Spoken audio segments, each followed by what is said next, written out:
5 years. 47 words. A mistake. He severed the bond on the ceremony platform, while 200 wolves watched her fall, and not one said her name. So she barefoot, through the storm, into Iron Crown territory, where the law says trespassers don't leave. The Alpha King found her in the mud, gray-eyed, ruthless. The one man powerful enough to refuse her former mate, and the only one who ever asked what she needed. But her old pack is rotting. A stolen fortune, rogues at the border. A rival weaponizing his throne to destroy them both. He thought she was weak. He never saw the queen underneath. Burning archives, shattered councils, a blood feud trial she walks into uninvited. They called her a liability. They were about to learn what that word cost. I left with myself. The king was just in the vicinity. The rain started around midnight, not the gentle kind. The kind that hits the ground like it has somewhere to be and resents the interruption. The kind that makes the forest floor into something that grabs at your feet and tries to hold you in place. And Maren Voss ran through it anyway. Barefoot, no coat, the formal gray dress she had bought 3 months ago and worn exactly twice, now ruined past any reasonable hope of recovery. She ran because stopping felt like dying. She ran because the alternative was standing in that hall, while 200 wolves looked at her and said nothing, and she had already done that part. And once was the absolute limit. 3 hours ago, she had a home, a pack, a future she had built with her own hands, one small, careful decision at a time. 5 years of showing up and being present and doing the 1,000 invisible things that keep a community functional and whole. 3 hours ago, she had been standing beside Colt Ashvale on the ceremonial platform in the raw great hall of the Ashvale pack, wearing the gray dress, holding the small bundle of winter flower that was traditional for bonding ceremonies, believing, genuinely, completely, in the way that only people who have not yet been badly wrong can believe, that tonight was going to be the best night of her life. Then Colt opened his mouth and used 47 words to take everything apart. She counted later. She had nothing else to do in the dark, too soft, a liability. Not the Luna this pack needs going forward. A mistake. He had said a mistake. Not I was wrong. Not I misjudged. Not even the coward's version. It didn't work out. A mistake. The word you use for a wrong turn or a bad calculation or something you correct and move past without looking back. 5 years. 47 words. A mistake. The forest floor cut into the soles of her feet. She registered this the way you register minor structural damage when the main load-bearing wall is already gone, noted, filed, irrelevant to the current emergency. The pain was clean and specific and entirely hers, which was more than she could say about the thing shredding through the center of her chest. That thing had no name yet. It was too large and too new, and the kind of wound that doesn't fully register as a wound until 3 days later, when you try to take a normal breath and discover your body has reorganized itself around the absence. She ran until her legs made their own decisions about stopping. Then she walked. Then she found a place where a fallen tree had come to rest against another at an angle that created something resembling shelter, and she sat down in the mud underneath it because there was nowhere else. And her body had submitted its resignation from further movement. The rain hammered the bark above her. Her wolf, the part of her that was supposed to be her oldest and most reliable self, had gone somewhere she couldn't reach, not asleep, not resting. Just absent, with the way a person leaves a room so quietly you don't notice until you turn around, and there, already gone. She understood it. She didn't blame it. She had heard the word liability applied to both of them simultaneously, and her wolf had apparently decided that the appropriate response was a dignified withdrawal until further notice. She pressed her fist against her sternum. The mate bond. What had been the mate bond? The thing that had lived in that specific location for 5 years like a stewance, warmth like what she had stopped noticing because it was always there, was gone. Not faded. Gone. Colt had severed it on that platform as cleanly as cutting a rope. And what remained was a heat that had nothing to do with warmth. the specific burning of a wound still deciding how large it intended to be. She opened her hands and looked at them in the dark, mud on her palms. The cold had gotten into her fingers. She had no idea what time it was, or how far she had run, or which direction she had been running. Was he right? The thought arrived without invitation, the way the worst-pushed thoughts always do. Not loudly, not dramatically, just quietly present, sitting in the middle of her chest like it had been waiting for the noise to stop before making itself known. Was he right? She had been told she was too gentle for this world. She had been told that her way of operating, the listening, the noticing, the showing up quietly for people who hadn't asked and didn't know they needed it, was a form of softness that made her unsuitable for the position she had been preparing for. She had been told these things carefully, publicly, in front of everyone she knew, by the person who was supposed to know her better than anyone. What if he was right? She sat with the question the way she had learned to sit with difficult things, without flinching away from it, without rushing to argue it down, letting it be as large as it needed to be, because the ones you refuse to look at directly are the ones that grow in the dark. She sat there a long time. The rain kept coming. The second day had no dramatic turning point. No clarity arrived, no moment of resolve. She found a stream and drank from it because she was thirsty, and she kept moving because the alternative was staying still, and staying still felt like choosing the thing she was trying not to choose. She thought about the hall. Not the platform, and not Colt's face, and not the 47 words. She had already turned those over more times than they deserved. She thought about the 200 wolves standing in the candlelit space and saying nothing. She thought about the specific quality of that silence. Not horrified, not even particularly surprised. More like 200 people recalibrating, updating, filing Maren Voss under a new category and moving forward. She had known most of those wolves for 5 years. She had attended the birth of 3 of their children.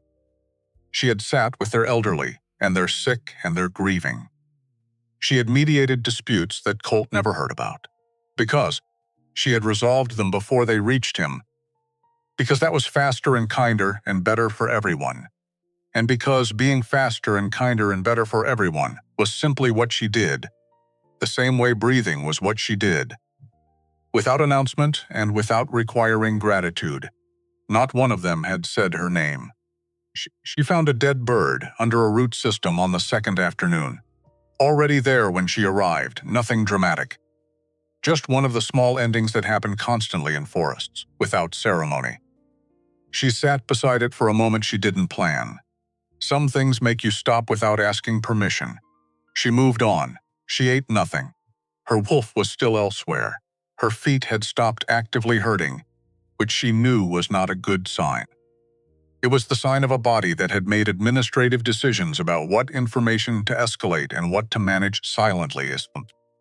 The third night was when the footsteps arrived. She was against the fallen tree again, or a different one. She had lost precise track of her geography, sitting upright, because lying down felt like surrendering to something she wasn't ready to name yet. The rain had stopped an hour before, which made the footsteps immediately audible once they were close enough. That was the first thing she registered.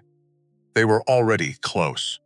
Extremely close, which meant they had been extremely quiet for a very long time before she heard them, and that required either exceptional skill or the kind of ease that comes from moving through a space you own completely. She looked up, tall, dark cloak. No hood despite the recent rain, hair still damp, darker than it would be dry. He stood in the available light the way objects of significant mass occupy space, not aggressively, just definitively. The way a mountain doesn't try to impose, it simply is. His eyes were gray. The specific gray of high-altitude sky before weather decides what it's doing. The kind of color that works differently in different light, and in this light worked extremely well. He looked at her, took in the ruined dress, the bare feet, the mud, the general comprehensive disaster of her current situation, and said, "You're in my territory. You're hurt." I'm going to need you to explain that before I decide what to do about it. Not cruel, not kind. Direct, the way people are when they have processed sentiment into something more functional. Something in the part of her that had been absent for 3 days made a sound. Small, involuntary. Not fear. Something older than fear. The specific recognition of a nervous system registering. This one is different. Pay attention, she said. I'm lost, he looked at her steadily. You're in the northern hunting grounds. Iron Crown territory. A pause with weight in it. Which means you either didn't know that or didn't care. I didn't care, she said. A few days ago, and now she considered it honestly. Now I'm cold. Something shifted in his expression. Not softening, more like a recalibration. The expression of a man who has been given information that doesn't fit his current model and is updating in real time without making a production of it. He said, "What's your name?" Maren Voss. She said it without the pack designation. For 5 years, Maren Voss had been followed automatically by of Ashvale, the way a title trails a name, and she had not consciously decided to drop it until it was already gone, and the space where it had been felt strange, in a way she didn't have a word for. Yet, he said, "Colt Ashvale?" Not a question. She went still. He was looking at her with the gray-eyed directness that she was starting to understand. Was simply how he looked at everything. Fully, without performance, taking in what was actually there, rather than what he expected. He came to me 9 months ago, he said. Requested military support for a northern territorial expansion. A pause. I said no. He didn't take it well. She heard underneath the flat delivery of those words, the shape of a story she didn't have yet. A man she had spent 5 years trying to understand. Sitting across from this stranger, asking for something, being refused. What had Colt shown this man in that room?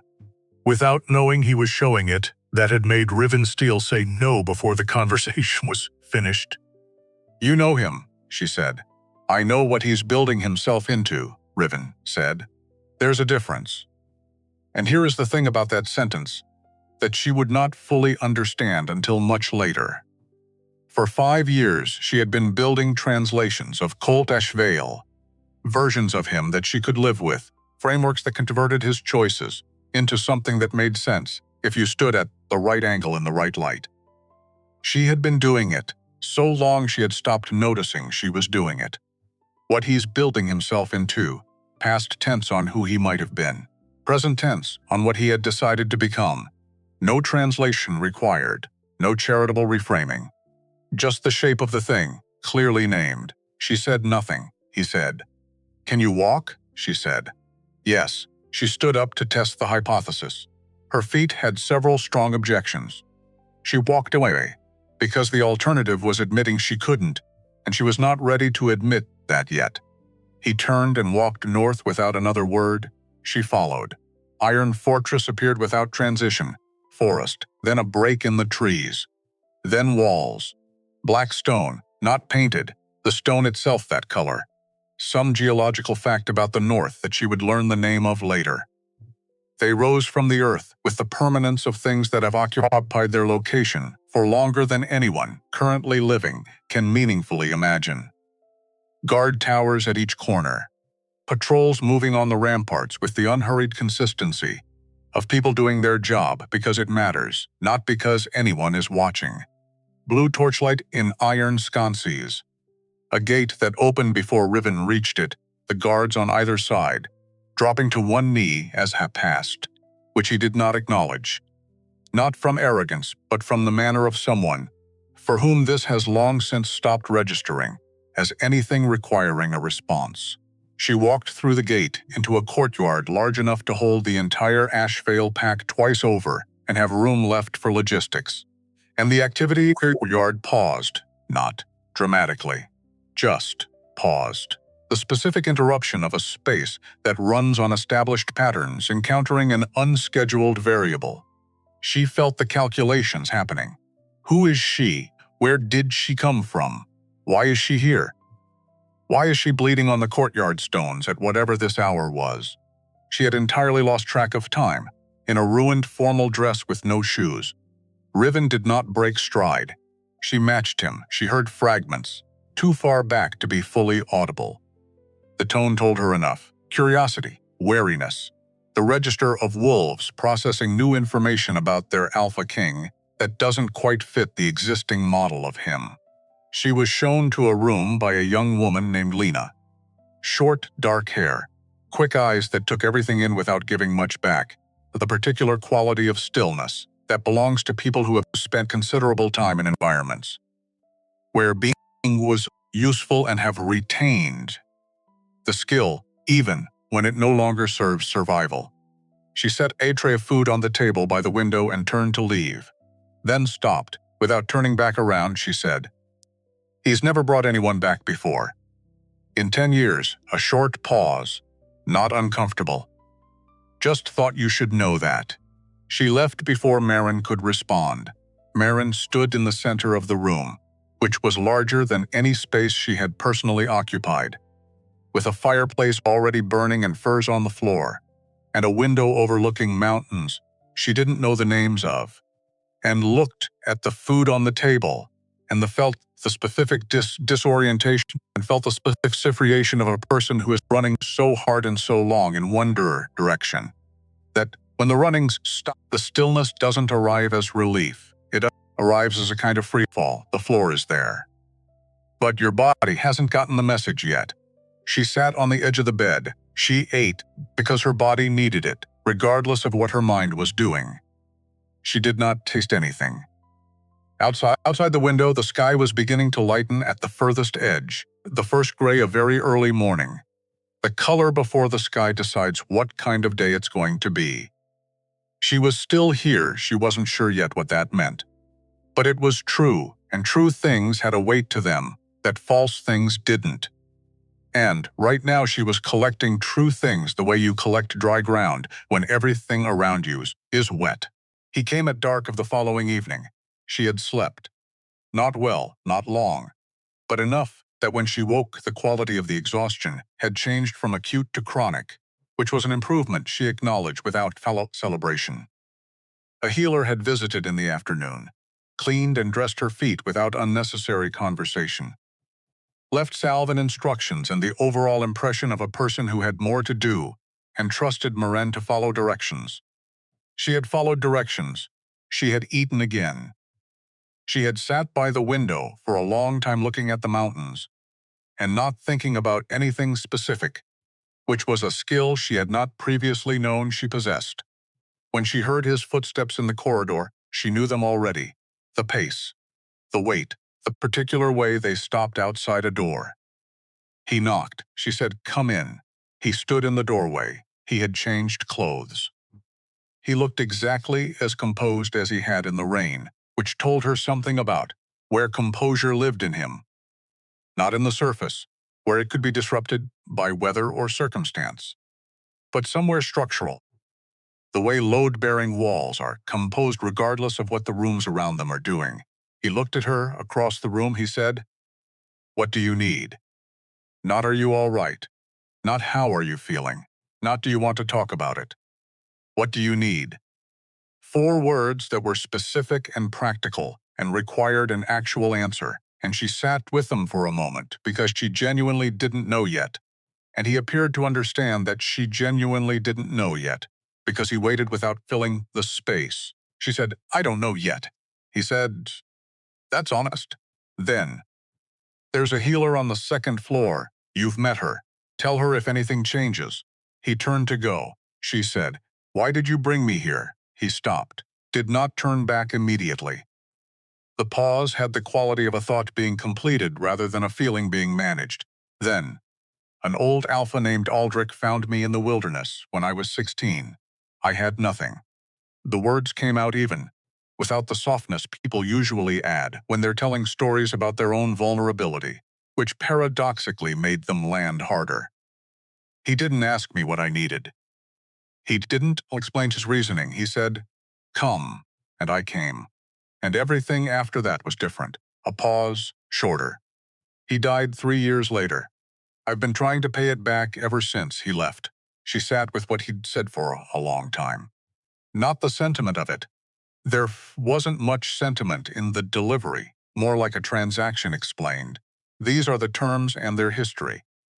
But the specific detail that had gotten into her, he didn't ask me what I needed, as if that absence of asking had been unusual enough, generous enough, that it was still worth noting 30-odd years later. The trust in it. The specific trust of someone who says, I see you need something, and I'm not going to make you name it before I help. She pulled the bonnet up. She did not sleep immediately. But something stopped. Some continuous low-level process she hadn't been aware of running until it paused. She lay in the dark in Iron Crown and listened to the sounds of the fortress at night. The distant regularity of patrol changes, the wind off the northern mountains, the small sounds of a large structure settling into itself, and felt, for the first time in 4 days, that the floor was actually under her. And here is what nobody in that room knew, including Riven, who knew a great many things about a great many situations. Standing in that doorway before he knocked, looking at the line of light under the door, he had stood still for approximately 4 seconds longer than the errand required. He had built Iron Crown alone, every decision made in isolation, because he had learned, at a young age, and in a way that stayed with him, that handing the parts of yourself that actually mattered to other people was a particular kind of vulnerability with particular kinds of consequences. He had not made that mistake twice. He had built walls the way he had built everything, methodically, with quality materials, tested under load before being trusted. He had seen what Maren had done in the corridor with Ada and Finn, which he had not mentioned because mentioning it would have required explaining why he had noticed. And he was not ready to explain that yet. In 10 years, he had not brought anyone back. He told himself the reason was operational, a new variable in an environment that ran on unknown quantities required assessment. This was true. It was also not the complete truth, and he was precise enough in his own thinking to notable differences. Even when he chose not to examine it directly, he went back to his work. He almost managed not to think about it. The noise started around 3 in the morning. She was already half awake when it arrived. The specific restlessness of a body that has slept enough to no longer be unconscious but not enough to be rested. The liminal state where sounds arrive with unusual clarity. She heard voices below, then footsteps moving fast, then a sound she recognized without being able to name it immediately. The particular acoustic quality of a building that has been jolted from its normal pattern by something unscheduled. She was at the door, and then in the corridor before she had made a decision to be. Smoke. Thin, not immediately alarming, but present. And from the east wing running footsteps, Lena. Coming fast. Behind her, a woman older heavyset, one hand pressed against her side, her face the specific color of someone who has made a private arrangement with pain to deal with it later. And beside her, gripping the fabric of her dress with both hands, a child, 7 years old approximately. Dark eyes, not crying, which was the worst part. Children cry at normal scale fear. Past a certain threshold, sound stops. They just hold on and go quiet, and that silence is louder than anything. The woman Maren would learn her name was Ada. Reached her and her legs gave. Maren caught her. Not gracefully, both of them went sideways against the wall, and Maren got her shoulder under Ada's arm, and they stayed vertical technically, and she looked at the wound, and her mind said, pressure, elevation, now. She had nothing. She looked at the room behind her. Linen on the bed. She went for it, tearing strips without ceremony. And the child, the boy, dropped to his knees beside his mother and pressed his small hands against the wound. Pressing correctly. Not because anyone had taught him, because he was afraid, and the only available action was to push against the thing that was leaking, so he pushed. Maren dropped beside him. I've got it. Her hands over his. Your hands did good. I've got it now. He looked at her. Full evaluation, unfiltered, the kind only children and very old people still deploy without social mediation. Then he moved his hands and let her take over. She worked. The blood was dark, which was better than the alternative. The wound was deep, but not positioned to be immediately catastrophic. She needed a healer. She needed one in the next 8 minutes if Ada was going to avoid complications she couldn't manage here. She looked up. Riven was in the doorway. She didn't when he had arrived. She didn't arrived. He was simply there, cloak gone, blood on his forearms from the perimeter action that had apparently been happening simultaneously outside. Looking at the scene with an expression she couldn't fully parse in that light, she said, "Level and direct, healer. Now." 8 minutes, then, because there was no time for anything else. "Please." He was gone before she completed the word. The boy looked at her. She kept her hand steady on the wound and held his gaze. He was performing calm as a service to the adult in the room. She could see it. The tight jaw, the deliberate steadiness he had constructed and was maintaining through effort. Both brave and heartbreaking in a way she couldn't feel correctly yet because there was no bandwidth. "What's your name?" she said. "Finn." "Okay, Finn. Your mother is going to be all right. The people here are very good at this. We're just going to wait a few minutes, not falsely bright. Level. The way you speak to someone who will know immediately if you're managing them and will stop trusting you if you do. Can you do something for me while we wait?" He considered it with genuine seriousness. "What?" "Hold her hand. She can hear you even if she can't answer. Talk to her. Anything. Something that happened this week." He looked at Ada, then back at Maren. "What if I can't think of anything?" "Then make something up. She won't know the difference right now, and you can explain later." Something fractionally loosened in his face. Not quite a smile, too serious for that, but the specific micro-expression of a child who has been given a task that is within their capability and has recognized it as such. He turned to his mother and began talking, quietly and earnestly, about something that had happened at the training yard, involving a rope, a misunderstanding, and what sounded like significant property damage, and that had apparently been both funny and profoundly unfair simultaneously. The healer arrived in 6 minutes. After Ada was stable, the healer's word, delivered with the crisp authority of someone who had been doing this long enough to know exactly which words families needed and which ones they didn't. Finn was persuaded to accompany one of the healer's assistants to show her where the additional linens were kept. The persuasion required acknowledging that he was, in fact, the only person present who knew the location of the secondary supply room, which was true, and which mattered to him in the specific way that mattering matters to a 7-year-old who needs something to do with his hands. He went. The corridor outside was quieter now. The immediate emergency had been absorbed into the fortress's operational response. This was, she was learning, how Iron Crown handled disruption, not with drama, but with the rapid deployment of appropriate resources. The whole structure adjusting to the problem the way a body adjusts to a wound, automatically, without requiring a meeting about it first. She stood with her back against the stone wall and felt the adrenaline complete its work and leave. It left a particular silence behind. Riven came out of the room. He stopped in front of her. His arms were crossed, but not in the defensive way, more the way of a man who doesn't know what else to do with his hands in a situation that doesn't have an operational solution. He was looking at her with an expression she couldn't immediately name. Not the assessment expression, which she had already cataloged. Something else.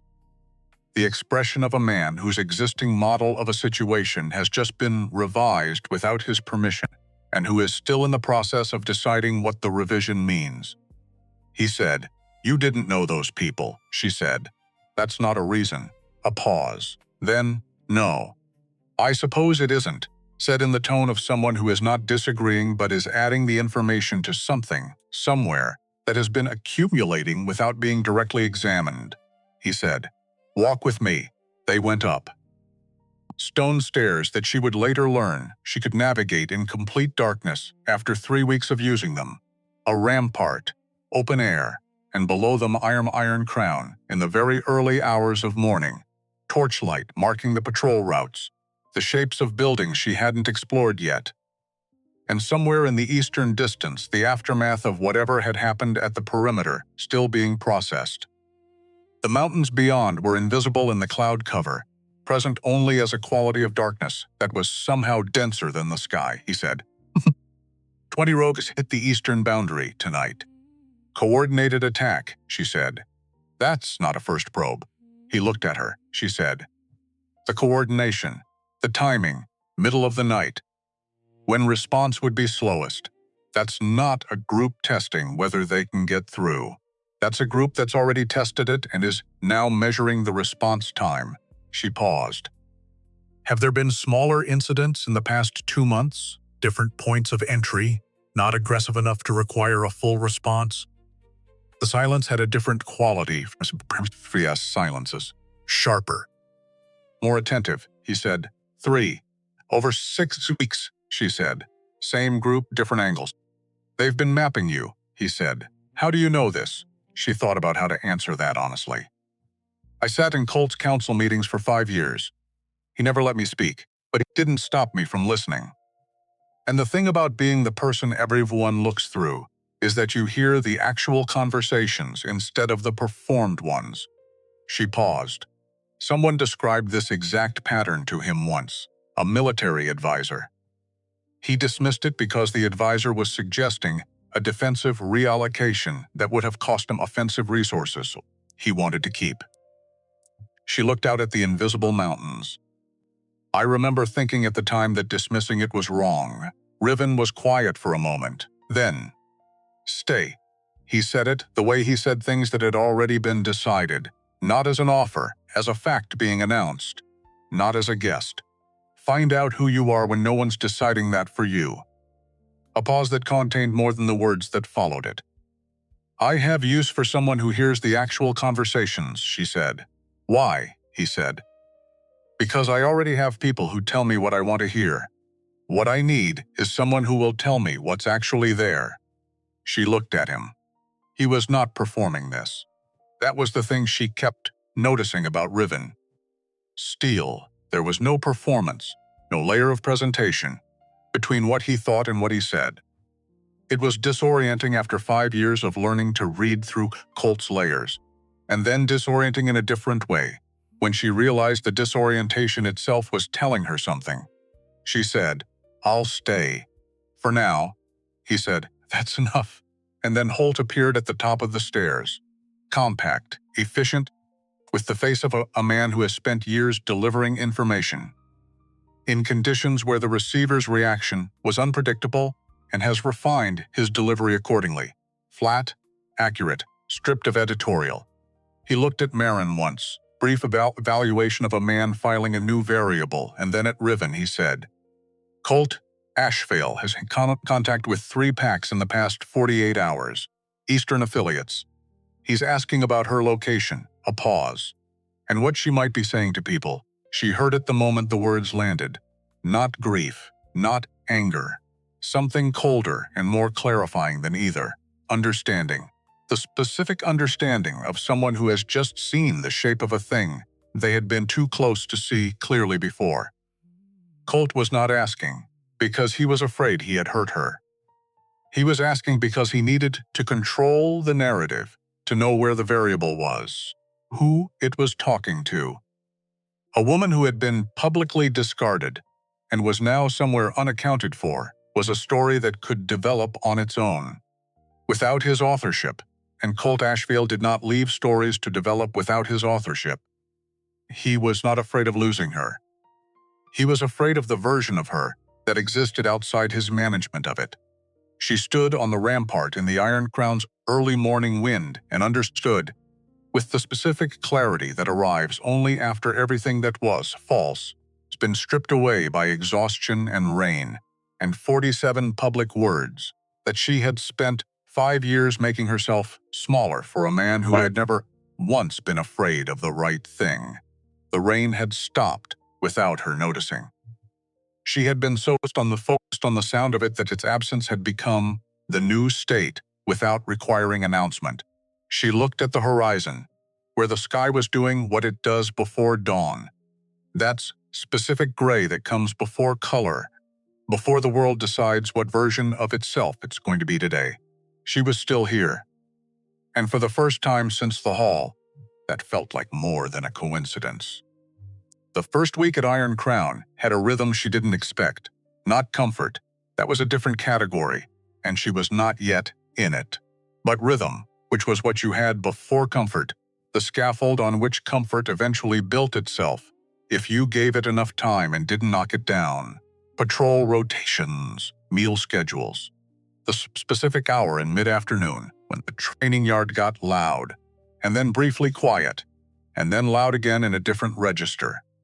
The way Lena appeared at consistent intervals with food and information, and the occasional observation delivered sideways to the middle distance, which Maren had decided to interpret as a form of respect rather than avoidance. The communications style of someone who understood that direct attention could feel like pressure and had made adjustments accordingly. She explored the fortress methodically, starting from the east wing and working west. Not from a map. She had never learned places from maps, only from the logic of the spaces themselves. How one room connected to the next, and what those connections said about what the people who built it valued. She was learning the names of wolves she passed, filing them alongside faces and the specific details that made people distinct. The senior guard who always checked his equipment twice before a shift. The healer's assistant who hummed while she worked and stopped the moment she realized she was being observed. The old man she kept seeing in the library side room, always reading, never looking up. His name was Elder Cray. Lena told her this on the fourth day, in her sideways manner, while organizing the linens she had apparently decided were her personal responsibility regardless of whether anyone had asked. He's been on the Iron Council for 30 years. Longer than most of the current members combined. A pause. Nobody knows what he thinks about anything. He votes and it's explained. Riven says he's the most honest man he's ever met, which I think means he's the most genuinely unpredictable one. Maren looked toward the library. Through the partially open door, she could see the edge of Elder Cray's chair, the corner of the book he was reading. A man who had sat in that chair, in one form or another, for 30 years, who had watched everything and said very little about it. She filed that away. Finn found her on a Tuesday morning, 6 days in. She was crossing the east courtyard with a stack of council reports she had asked to review, not because anyone had assigned them to her. Because she had asked. Because she had been in enough council meetings to understand that the information that doesn't get shared in the meeting is always in the documentation, and the documentation was available if you asked for it with sufficient specificity and with dexterness. You were asking for any reason other than professional interest. She looked up from not quite reading while walking, and he was there, standing watching her, with the serious evaluation that was apparently his default setting. He had the appearance of a child who had made a decision and was now executing it, which was exactly what was happening. She stopped. Finn, you're up early, so are you. He considered this as though it were genuinely interesting information. My mother's still in the recovery wing, a pause that contained things he wasn't saying. They said I could visit at 8. It's 6:50. That's a long wait. Yes. He looked at the reports in her arms with the expression of a child deploying polite neutrality in the face of adult incomprehensibility. What are those? Council records. Resource allocation for the Eastern Border Territories. He processed this with the specific nod of someone who has received information and found it within acceptable parameters without finding it interesting. Then he fell into step beside her. No negotiation, no request, no explanation offered or sought. He simply adjusted his direction to match hers and walked, and she let him. Because his company had a quality she didn't have a word for yet. Present without requiring acknowledgement, like good light, you notice its absence more than its presence, but appreciate it either way. After approximately 2 minutes of walking, he said, "You didn't run."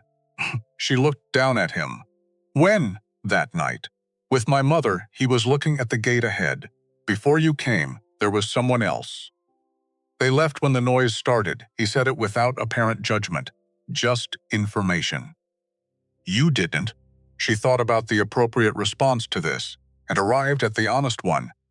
Your mother needed help. That seemed more urgent than the alternative. He processed this with the same seriousness he brought to everything. Then he nodded once, satisfied with something she hadn't explicitly said, and looked back at the gate. She did not ask what he had concluded. She had a feeling it would be relevant later. The council meeting she walked into uninvited happened on a Wednesday, 11 days after she arrived. She had not planned it. She had planned it in the way you plan things you haven't fully admitted to yourself yet. By positioning yourself near the thing you intend to do without announcing the intention. The way you stand up from your chair before you've consciously decided to leave. The strategy room door was not fully closed. She heard voices, Riven's and Leon's. She had Leon now, the largest council member. Scars across his throat from an old fight, the manner of a man who had been the most dominant presence in most rooms for most of his life, and had not entirely recalibrated for rooms where that wasn't the operating principle, and two others she recognized by voice but not yet fully by name. The topic was the rogue attacks, which had continued. The second incident, 5 days after Ada's night, had been a smaller probe, western boundary, quickly repelled but arriving from a direction inconsistent with the first attack. As if whoever was behind it was mapping responses.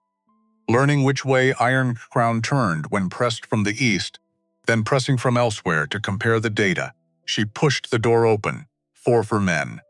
A table covered in maps with attack vectors, marked in timing notations, beside them.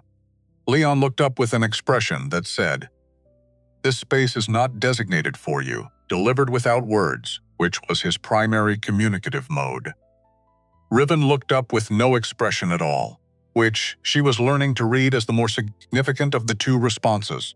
She crossed to the table and looked at the maps, because she needed the geography before she could say anything useful. Leon said, "This is a closed," she said. "I know. I have a question." She found the attack origin points and the timing. Where were these wolves before they were here? Not the vectors before that. What territories did they come out of, and when did they leave? Silence. Leon. That's not the relevant. It is, though, still looking at the map. Not aggressive. Certain. If someone organized this, they organized it somewhere. Organizing rogues requires offering them something, resources, protection, territory. A promise of one of those things. Find what they were offered and you find who's offering it. The attack vectors tell you where they came from. The offer tells you who sent them. The room had a specific quality, now that she recognized from the best moments of Colt's council meetings. The ones where someone said the thing that moved the needle and the air in the room changed around it. Everyone's internal model adjusting simultaneously. Holt, standing against the far wall, in his customary position appearing to be doing nothing while doing everything, wrote something in his notebook. Riven did not tell her to leave. Leon did not produce a rebuttal. She asked 2 more questions about the timing intervals between the 3 previous small incidents and whether the response protocols had varied, which she suspected they had, which would have given whoever was watching useful information about Iron Crown's operational range. And then she said she needed to get back to the border territory records, and she left. In the corridor, she thought, that went either very well or very badly. And I won't know which for a few hours. Lena appeared at her door that evening while setting down food, without making eye contact, while straightening things on the tray that didn't need straightening. Council meeting tomorrow at 7. You've been asked to attend. She set down the records she'd been working through. She sat very still for a moment. Then she picked them back up and went back to reading, because there was a great deal she still didn't know. And the gap between what she knew and what she needed to know was not going to close on its own. The news about Ashvale came on a Friday 2 weeks in. Holt delivered it in the council room with Maren present, in his standard flat register. 3 independent sources confirm significant instability in Ashvale Pack. Crane has removed 4 council members in 8 days. 2 senior wolves have left the territory voluntarily. The pack's eastern trade route has been suspended without advance notice. Several families dependent on that route for supply access are currently without. He paused. Then, there is also a report regarding a public dispute between Crane and the pack's chief healer, Doran, which resulted in Doran's departure from the territory. Maren looked at the table, not at anyone. At the grain of the wood. Because looking at anyone right now would require her face to do something, and she needed a moment before asking her face to do something. She was thinking about specific people, not a pack in the abstract, specific wolves. Doran, who had been the pack's healer for 19 years, and who had a particular way of explaining difficult medical information that made it comprehensible without being condescending, who had 3 children under 10, who had stayed through things that had made staying difficult, because she believed the pack needed her, and she was right. Doran was gone. She was thinking about the family in the 3rd quadrant, with the old roof that needed attention before every cold season. And who would handle that now that the person who had been handling it, quietly, without announcement, by contacting the appropriate craftsman and arranging the timing, was no longer there? She was thinking about Corin. Riven said, "Maren." She looked up. He was watching her with the gray-eyed attention she had learned to read as a question, rather than an assessment, not asking how she was. Asking what she was going to do with what she was thinking, she said, "I want to go back." I know. Not for him, she needed him to understand this precisely. For the people who didn't choose any of this, who are just there, in the middle of it, because it's where they live. He was quiet for a moment. Then, if you go as Iron Crown's emissary. My full backing behind every decision you make. A pause. Not as his ex-mate. Not as someone seeking reinstatement. As someone who doesn't need either of those things from him. She understood the distinction more thoroughly than he knew. And I want to pause here and ask you something, because I think this moment matters in a way that goes past the story. Going back, people who put hall and did not say your name. Is that strength? There's an argument that it's foolishness. There's an argument that it's codependency dressed up as nobility. Maren told Lena that night, quietly, while Lena laid out clothes for the morning. I'm not going back for them. I need to know I can walk into that place and not fall apart. And I think that's the most honest version of why anyone goes back to a hard place. Not for the people there. For the proof that the place no longer has the power it once had. There's nothing wrong with that. Sometimes that's the only reason honest enough to use. She left the next morning, 12 wolves of Iron Crown. Holt at her right shoulder. Riven's authority documented in a sealed letter she carried without opening, because she understood its weight, without needing to read it. She rode south toward Ashvale and did not look back at Iron Crown when they departed. She had noticed, with some quiet interest, that she had started thinking of it as a place she was leaving rather than a place she had been staying. The difference between those 2 framings was not small. Ashvale looked the same from the outside. It always looked the same from the outside. That was the thing about places built to project permanence. The structure held even when the interior was coming apart, the walls indifferent to what was happening behind them. Same gate, same guard towers, same arrangement of buildings she had learned the way you learn the layout of your own body, without thinking, just knowing. The guards at the gate were different. Younger. She didn't recognize either of them, which told her something about how quickly the personnel decisions had been moving in the 3 weeks since she left. Colt was on the steps when they rode in. Sable was beside him. Half a step forward, which was not accidental. She had positioned herself for visibility, for presence, in the specific way of someone who understands that the physical placement is political communication. Maren looked at them from horseback for a moment before dismounting, not to create an effect, just to assess what she was actually looking at. Colt was wearing his managed expression, the public face he used when circumstances required him to appear more composed than he was. She had spent 5 years learning the seams of it. She could see them now with a clarity that had not been available to her when she was on the inside. Holt dismounted at the same moment she did, falling into position at her right shoulder with the quiet efficiency of someone who has done this many times and understands that the visual statement of it matters before anything is said. Sable spoke first, measured, controlled the language of someone establishing procedural ground before the actual conversation begins. Something about unannounced visits and the proper protocols for entering a sovereign territory. It was skillfully done. It was designed to put Maren on the defensive before she had said anything. Maren let her finish. Then, every decision made in this pack in the past 3 weeks has weakened it. I'm not here to argue that. I'm here to fix it.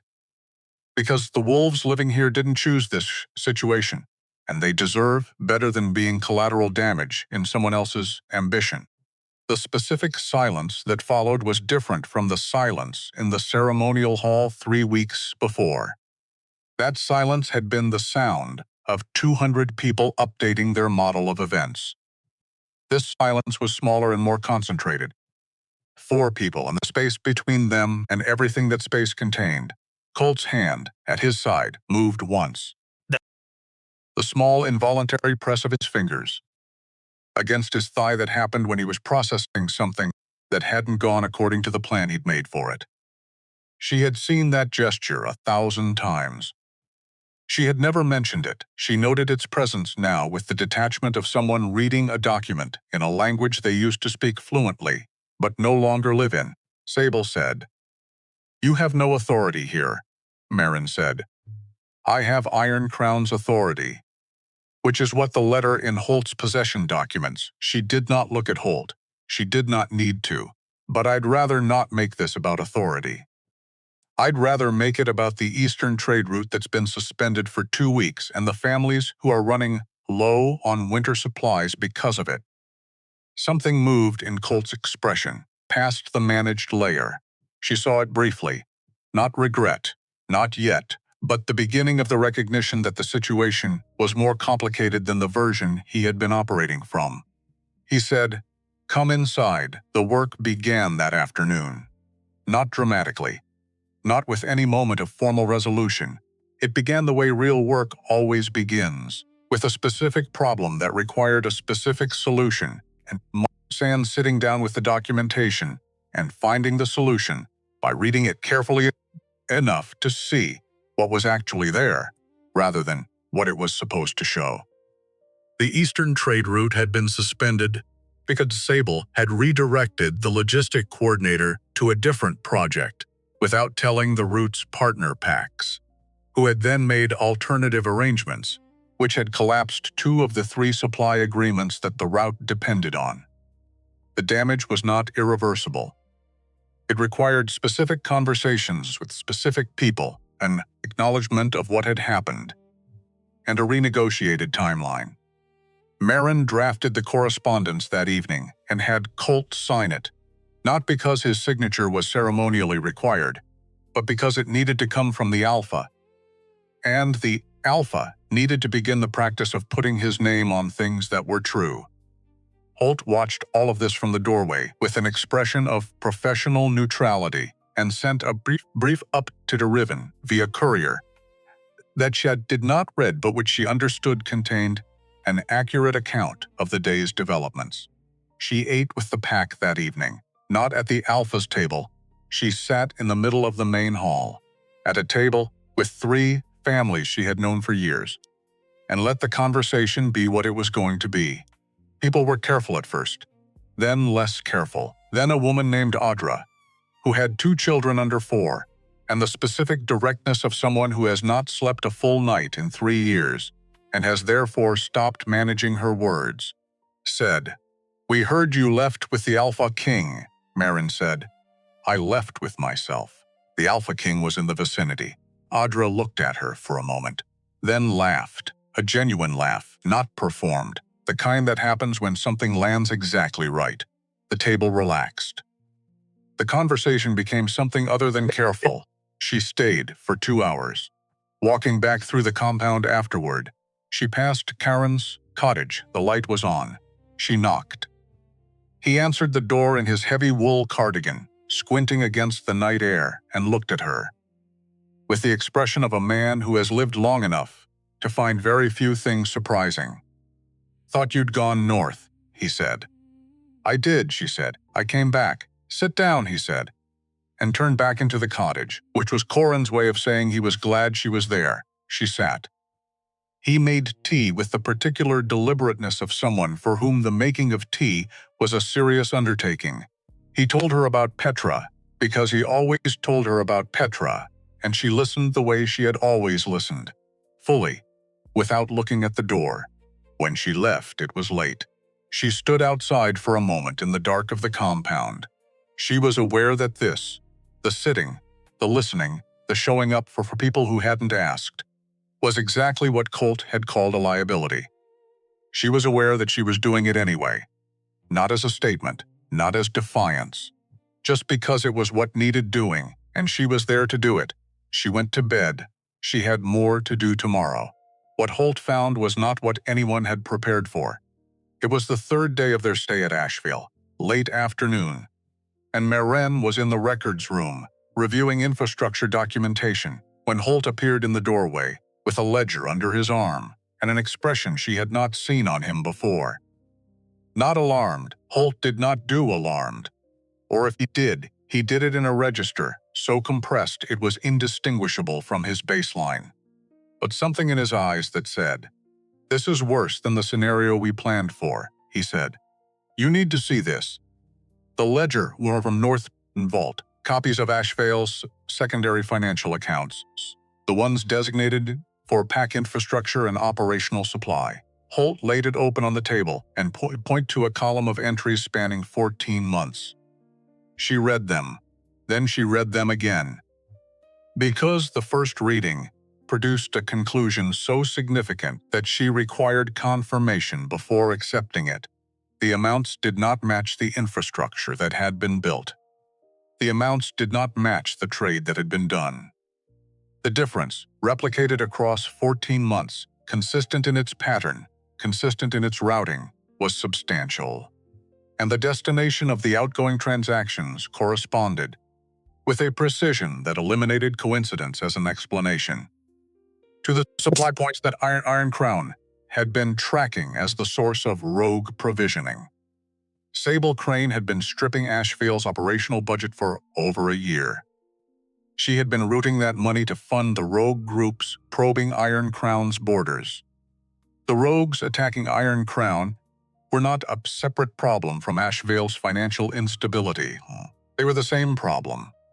Sable had built a weapon inside Colt's own pack and aimed it at Riven, and if Riven had responded to the attacks by moving against Ashvale, he would have destroyed the diplomatic standing that made him trustworthy to other packs. And Colt's complaint against him would have been real rather than manufactured. Maren sat with that for a moment. It was elegant. She hated that it was elegant. She hated more what it said about how long this had been in motion, how much of what she had witnessed in her last months at Ashvale, the tensions, the resource complaints, the things that had been slightly off, in ways she hadn't been able to fully name, had been this, running underneath everything. While she sat in rooms and translated Colt's silences and arranged roof repairs and made sure old Corin had visitors, she said, "Does Colt know?" Holt said, "Unknown.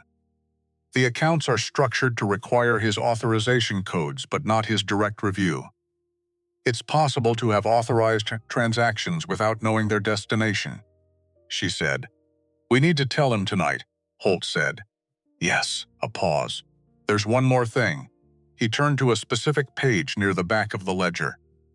"The rogue attack on Iron Crown's eastern perimeter, the night you arrived. The supply authorization for that specific group was dated 4 days before you left Ashvale." She looked at the date, puffed days before. Before the ceremony, before the platform and the 47 words and the gray dress and all of it. While she had been in that compound, living what she thought was her life, this had been running underneath it, not connected to her departure, predating it. The calendar made that absolutely clear. None of this was about her. It had never been about her. She said, "All right." She closed the ledger. "We talk to Colt tonight. And we figure out what to do about Sable," Holt said. "Yes." Then, after a pause that was unusual for him, "You're taking this well." She thought about how to answer that accurately. "I'm taking it factually," she said. "The feelings are there. They're just not relevant to the next 2 hours." Holt looked at her for a moment with an expression she couldn't quite categorize. Then he picked up the ledger and they went to find Colt. The fire started at 11:17. Toss-its. She knew the time because she had checked the clock in the records room 4 minutes before the smell arrived, which was how she later calculated the approximate start point. She had been working through the infrastructure logs, looking for the earliest transaction discrepancy. Not just what Sable had done, but when she had started, which mattered for understanding how many of Ashvale's current problems were manufactured versus inherited. When the smoke reached her, then, not immediately alarming in quantity, alarming in location. She was in the corridor within 30 seconds. The fire was in the main records archive, the room that housed 8 years of physical documentation for Ashvale pack operations, including the originals of the financial records that Holt had been working from copies of. She understood the target immediately. Accidental fires do not start in the specific room containing the evidence of financial fraud the night after that evidence is discovered. 3 things were wrong with the scene. First, Sable was outside the archive door, on the ground, apparently unconscious, but outside the door, not inside. A person overcome by smoke inside a room does not end up positioned on the exterior side of a closed door. Second, through the window. As the suppression team worked, she could see that the fire had started at 3 separate origin points simultaneously, which is not what a knocked-over lamp produces. Third, she learned from a junior guard, approximately 12 minutes later, with the expression of someone who has just understood that he has been used, that the corridor guards had been rotated early that evening on an authorization that had apparently come from within the pack command structure. She crouched beside Sable. Sable's breathing was wrong for unconsciousness, too regulated, the breathing of someone who has decided that the floor is currently the optimal position and is committed to mate. Maren stood, she said at a conversational volume, to no one specific. "She's not unconscious." The quality of the air changed. Sable opened her eyes. What followed was not an interrogation. Maren did not do interrogations. She didn't have the temperament for the performance of them, and more practically, she didn't need one. She asked 4 questions, not accusations. Questions about specific, verifiable facts. The guard rotation authorization, the timing of servant dismissals, the origin points of the fire, and why Sable was positioned outside a door she would have had to pass through to reach where she was found. The answers, or more specifically, the quality of the pauses before certain answers, told her what she needed to know. When she had the shape of it, she looked at Sable and said, "I'm not going to ask you to explain yourself to me, but I am going to tell you what I understand, and I want you to tell me where I'm wrong." Sable looked at her. Something working in her face that was not the controlled presentation she had been maintaining since Maren arrived. Something more complicated. The expression of a person who has run a calculation and arrived at a result they weren't expecting. Maren said, "You've been pulling money from Ashvale for 14 months, routing it to rogue supply points that were being used to probe Iron Crown. The goal was to destabilize Riven Steel's territorial position while keeping your own hands clean. If he reacted, the reaction would land on Colt, not on you. And if it worked, You'd have resources outside Ashvale that were entirely yours, independent of any pack relationship, available when you needed them. She paused. The fire tonight was to destroy the evidence before Colt could understand what it meant. Sable said nothing for a moment. Then, I did what I had to do to survive in a world that only values what you can take. You of all people should understand that. The words landed somewhere specific, because here is the honest thing about that moment, and I think it matters enough to say directly. Maren did understand. Not the arson, not the theft, not the 3 people who had been injured in the fire before the suppression team arrived that she could not and did not excuse. But the desperation underneath the words, the specific terror of existing in a world that reads patience as stupidity and care, as weakness and presence as something to be managed and leveraged. She had lived in that world for 5 years. She had felt that terror in the places it lives, not loudly, not in dramatic moments, but at 3 in the morning, when the accumulation of small evidences becomes impossible to explain away, and you lie in the dark and understand that the ground you thought was solid has been hollow for longer than you knew. The difference between her and Sable was not that Maren hadn't felt what Sable felt. It was that on the nights when that feeling got unbearable, Maren had made a different choice. More than once, on more than one night. And she did not know, sitting in that corridor, with smoke still in the air, whether she would have continued to make that choice under different conditions, with different pressures, with less of what she'd had that Sable apparently hadn't. She thought she would. She hoped she would. But she was honest enough to know that hoping and knowing were not the same thing. She said, I understand more than you think. And I'm telling you that the choice with that understanding is the part I can't help you with. Sable looked at her for a long moment. The calculation in her face ran its course and arrived at its conclusion. She said, What happens now? Maren said. You leave. Tonight. With what you have that's legitimately yours. The money from the account stays. We'll use it to restore what the pack lost. She paused. And you tell me what you know about Colt's contact with the Southern Packs. Because I know you know, and I need to understand what I'm walking into. Sable was quiet for a moment. Then she said, He's been talking to 4 packs for 2 weeks, building a case against Riven, framing his involvement here as territorial aggression. A pause, and something shifted in her expression. Not guilt, but the specific look of someone who has decided that burning the last bridge is preferable to pretending it still stands. He started those conversations the day after you left. Not because of what Riven did. Because of where you went, she let that sit. Sable said, He can't stand that you left and landed somewhere better. She stood, straightening her clothes with the composure of someone who has decided the performance continues regardless. That's not politics. That's just him. She walked out. The sound of her footsteps faded down the corridor, and then there was only the smell of smoke and the distant noise of the suppression team completing their work, and Maren stood in the hallway with that last piece of information and let it take up the space it needed. Colt in the aftermath looked like a man who had built something for years and walked into it to find the foundation had been replaced without his knowledge with something that would not hold weight.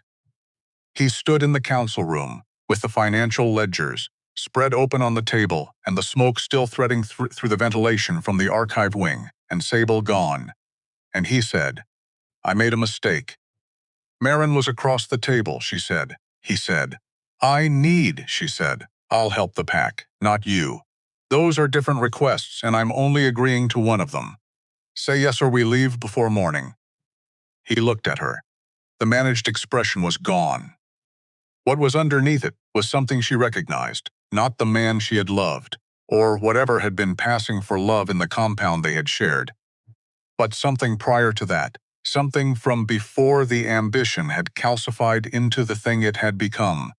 The part of him that was still capable of being in a situation and knowing clearly that he had made it worse. He said, Yes, It was the first word she had heard from him in 3 weeks that wasn't performing anything. She said, We start with the Eastern trade route. The correspondence is already drafted. Sign it tonight. He signed it. She spent the next 4 days working through the restoration systematically, the Eastern route negotiations, the personnel decisions that needed reversing, the financial accounts, what could be recovered from the rogue supply points through Iron Crown's connections, what had to be absorbed as loss, what could be rebuilt through the renegotiated trade agreements. She worked with the same methodical attention she had given the border territory records, which was the only way she knew how to work, completely, without picking the parts that were tedious, because the tedious parts were usually where the actual problem was hiding. Holt assisted efficiently and without comment. The wolves of Iron Crown, who had come south with her, integrated into the operational response without friction, which she understood was a statement about how Riven ran his pack. People who could work alongside strangers in an unfamiliar environment without requiring direction at every step. On the third day, she visited Corin. He was worse than he had been 2 days before. She could see it in the particular quality of his stillness, the way his breath had changed, the things that change in a person when their body has quietly made administrative decisions about what it is and isn't going to continue doing. She sat with him for 2 hours. He talked about Petra. He talked about the year they had spent in the Eastern Territories before the pack was established. The details that only matter to the person who lived them and the person who chooses to listen. When she left, she stood outside his door for a moment, in the compound dark, and thought, he doesn't have much time. She thought it, plainly, without decoration, because that was what was true, and what was true deserved to be thought plainly. She made sure, before she left Ashvale, that there was a formal schedule in place. Visits 3 times a week, from pack members who had been asked and had said yes, and who she trusted to actually go. She documented it the way she documented everything, specifically, with names and days and the understanding that it would be checked. She did not tell Colt she was doing this. It wasn't his to know. On the 4th morning, Holt appeared at her door before she was fully awake, in his manner of delivering urgent information, not dramatically, just present, which was the urgency. Riven's been ambushed on patrol, he said. He's alive. Non-critical. He's at the northern waypoint, 2 hours from here. He's asking for you. She was dressed and out the door in 4 minutes. The waypoint was a functional structure, stone, defensible, stocked, the kind of place that existed not because anyone enjoyed being in it, but because being able to be in it, when necessary, was important. Riven was inside, seated, with the look of a man who has sentenced injury, and is managing it with the specific composure of someone for whom pain is information rather than an emergency. His left shoulder was being attended to by Iron Crown's field medic. He had been doing something with his right hand that he stopped when she entered. She sat in the chair across from him. She looked at the shoulder, then at his face. She said, "Who?" He said, "One of the council members. Junior. He'd been giving route information for 3 weeks," she said. "Before I arrived, yes." She sat with that. The timeline had been in motion before she got to Iron Crown, before the rain, before the forest, before any of it. This was not a problem she had brought with her. It was a problem that had already existed, already running, already pointing at Riven, for reasons that had nothing to do with where she had ended up, she said. Sable told me about the southern packs. Colt's been building a case against you, he said. I know. Holt sent word 2 days ago. She said he's going to call for a formal proceeding. Riven said, yes, she said, and the council chair is Elder Voss. He looked at her. You know about Voss. Holt told me on the way here. 30 years ago, Voss denied your petition for a council seat. She put the reason in the official record. She paused. She's going to chair a proceeding against you, and she's not going to recuse. He said, no. She said, so what are we doing? He said, we go to the trial. She looked at him for a long moment. at the shoulder that was being attended to, at the composure that was structural rather than surface, at the man who had built an empire alone and was now sitting in a waypoint 2 hours from the pack he had been trying to help, and saying, "We go to the trial," she said. "That's not going to be a fair proceeding," he said. "No," she said. "And you're going anyway," he said. "The record matters more than the outcome. If the ruling goes against me, and the documentation of what actually happened is in the official record, then time can do what courts won't." He paused. "Aldrich told me once, the truth doesn't need to win today. It just needs to be said clearly enough that it survives to be found later." She sat with that. She said, "That's a long game," he said. "Most games worth playing are." She looked at the mountains visible through the waypoint window. The northern range, snow on the peaks, the specific quality of late-season light on high ground. She was thinking about Corin, who didn't have much time, about the schedule she had put in place for his visits, about the record she had made sure existed so that someone would continue to show up after she was gone. The truth doesn't need to win today. It just needs to be said clearly enough that it survives to be found later, she said. "When do we leave for Grand Summit?" he said. 4 days, she said. "All right." She stayed at the waypoint evening. Not in the same room. There were separate quarters, and she used them. But she stayed, because leaving felt wrong, and she had stopped arguing with herself about things that felt wrong when the feeling was that specific. But in the morning she went back to Ashvale to complete what she had started. Because completing things you have started is not optional.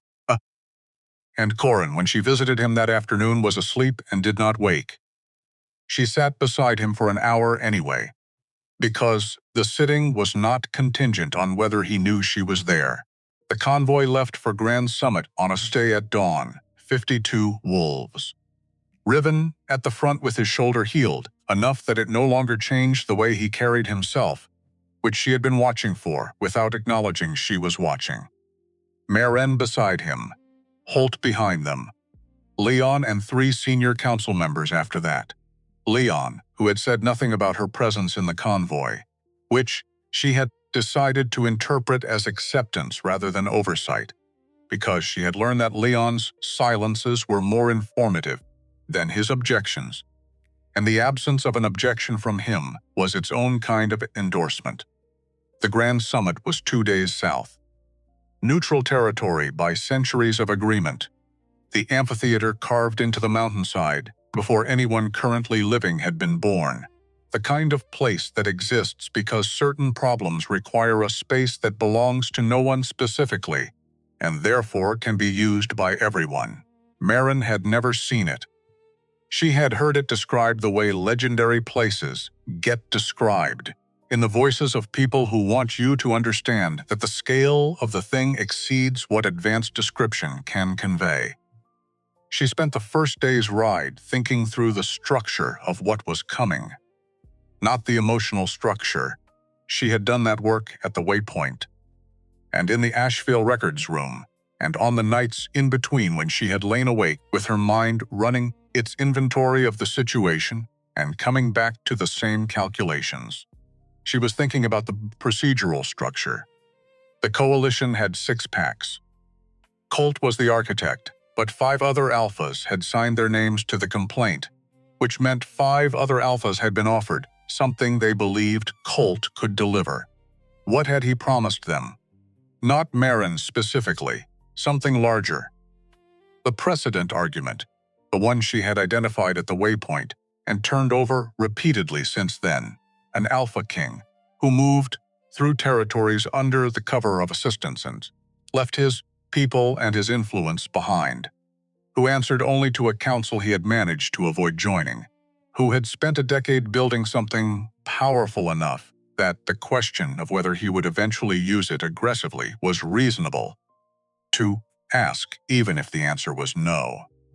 Colt had taken that reasonable question and built a case around it, which was, she admitted to herself, with the specific reluctance of acknowledging craft and something being used against someone she cared about, actually sophisticated.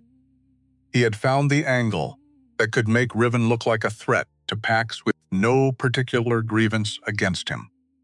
The precedent argument worked on fear rather than evidence, and fear was considerably easier to distribute.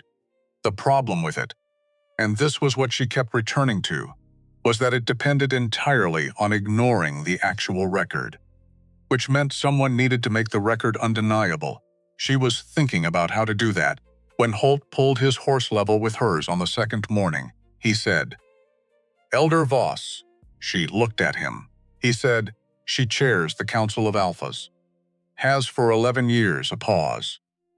"She rejected Riven's petition for a council seat 8 years ago. The official reason was bloodline insufficiency.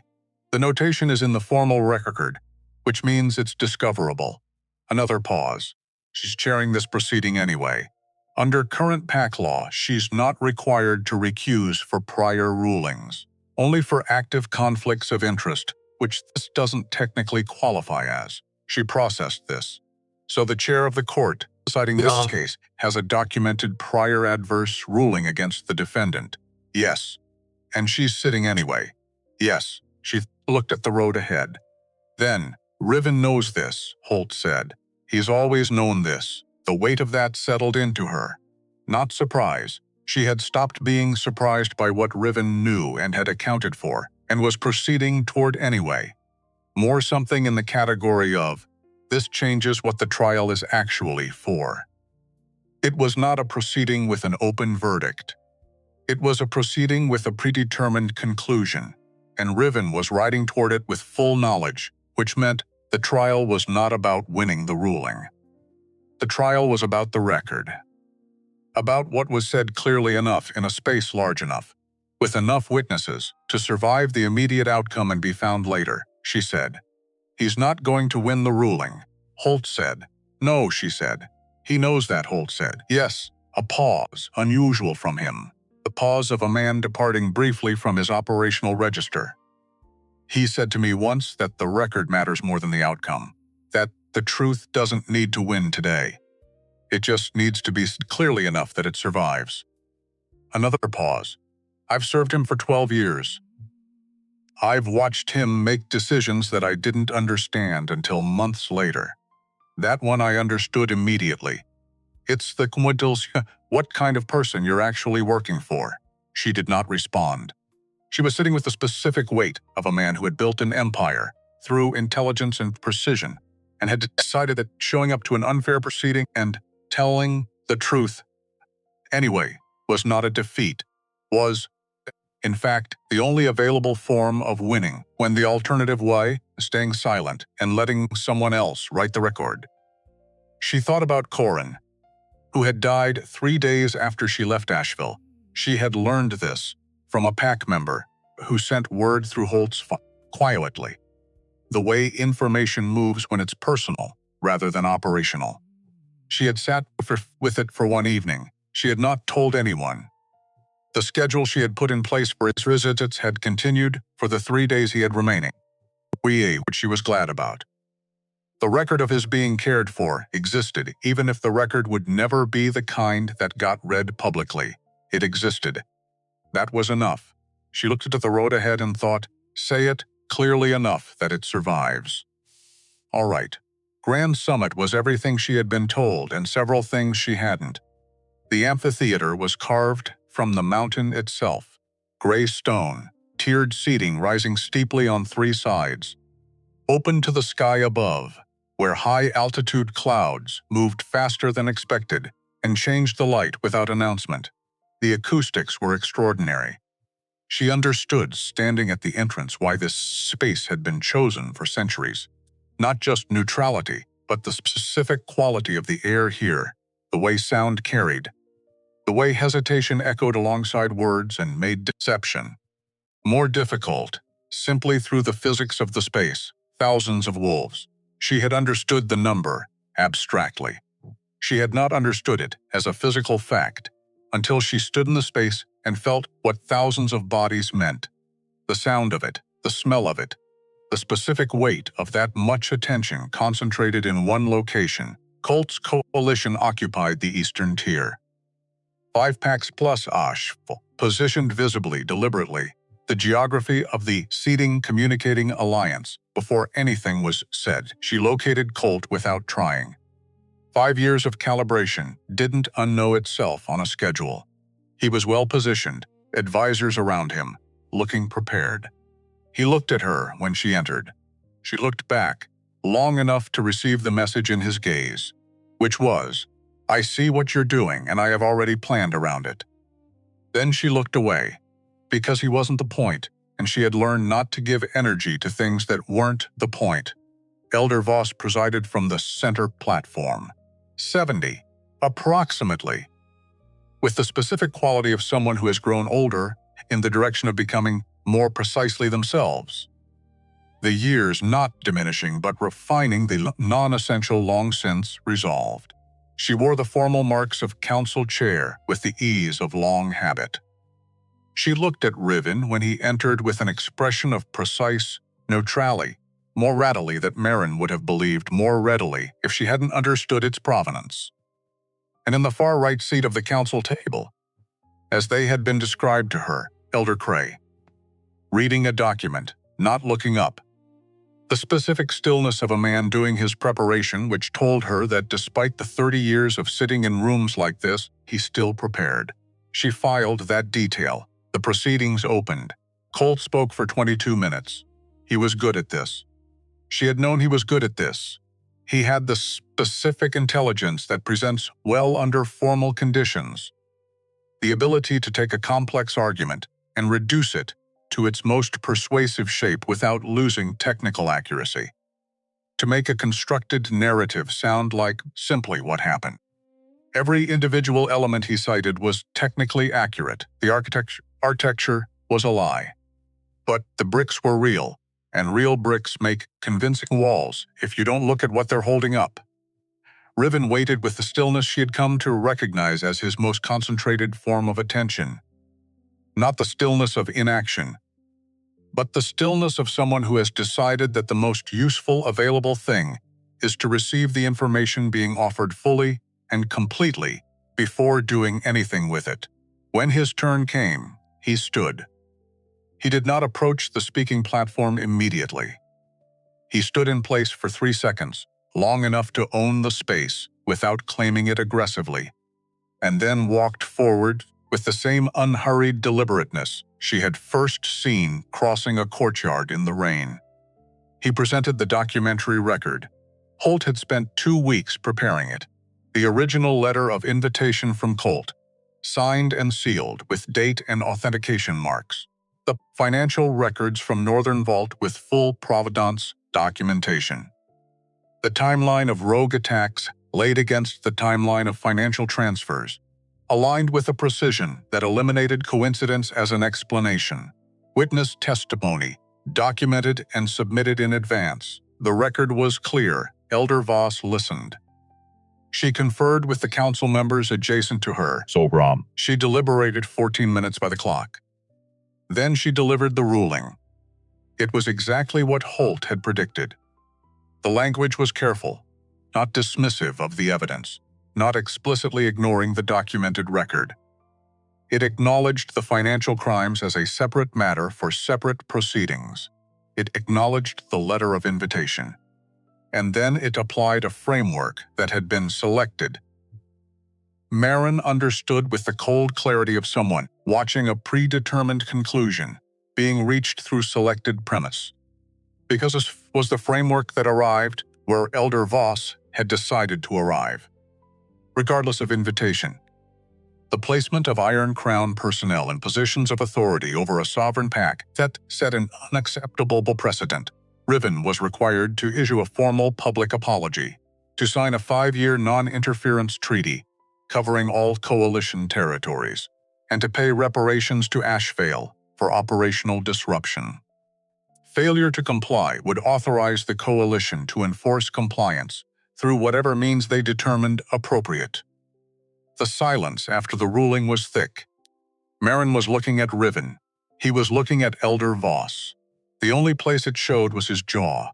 One small muscle, working once. Then he said, "No," 1 syllable.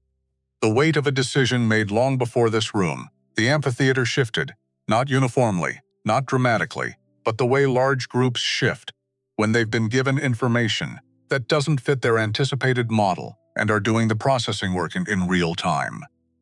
Voices. The beginning of voices, Elder Voss said, with controlled precision. Repeat yourself, Riven said. I will not apologize for protecting wolves in need.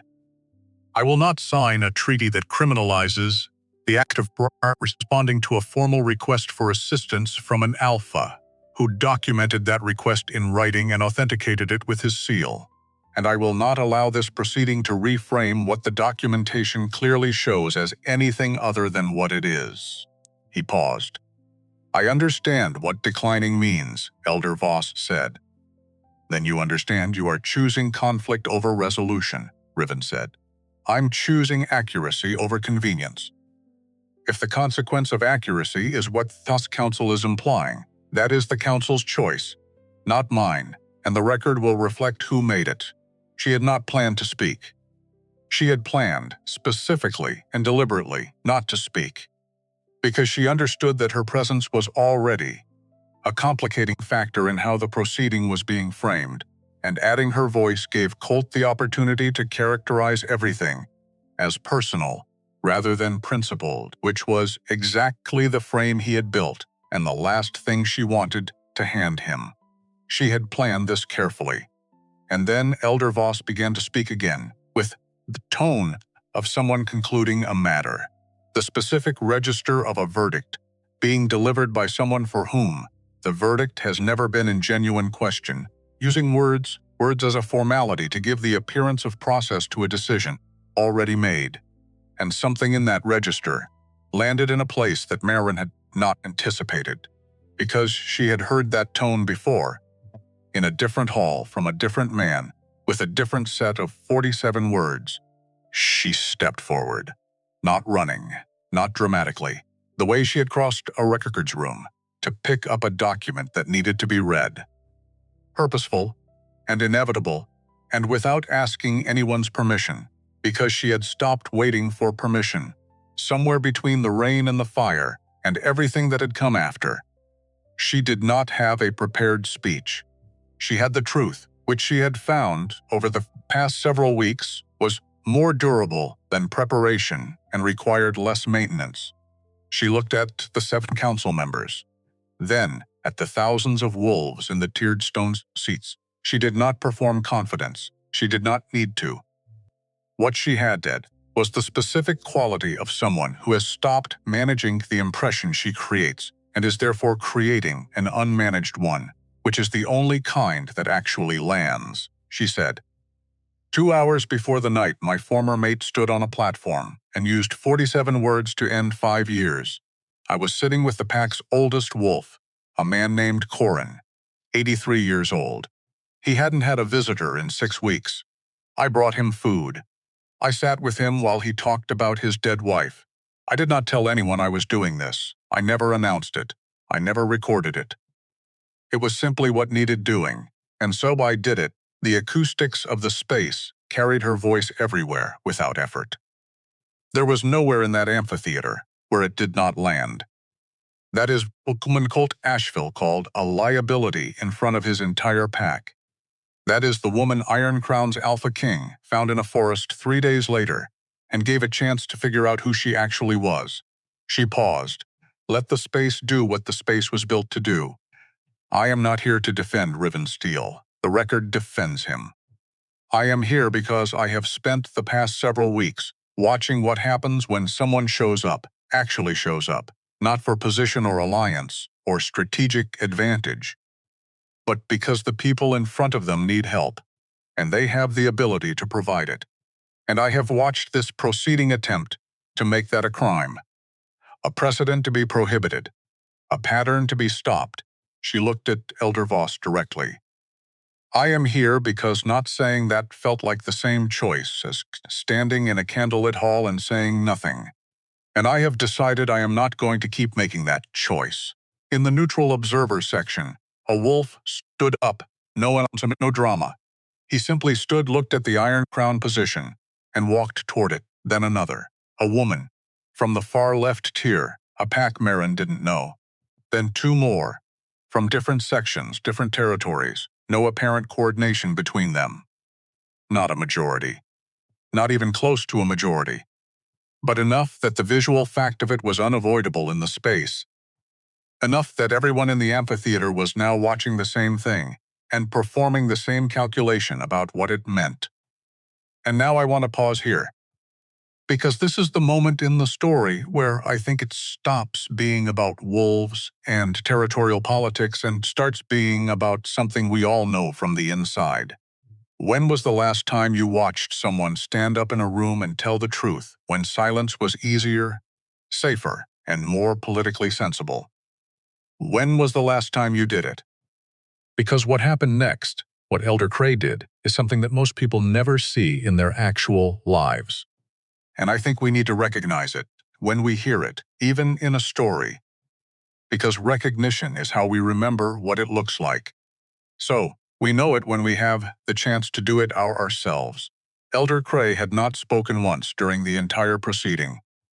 She had been watching him from the moment they entered, the old man from the library side room, always reading, never looking up, about whom Lena had said, "Nobody knows what he thinks, not even Riven." He had sat in his council seat with the same quality of contained attention she had noted in the library.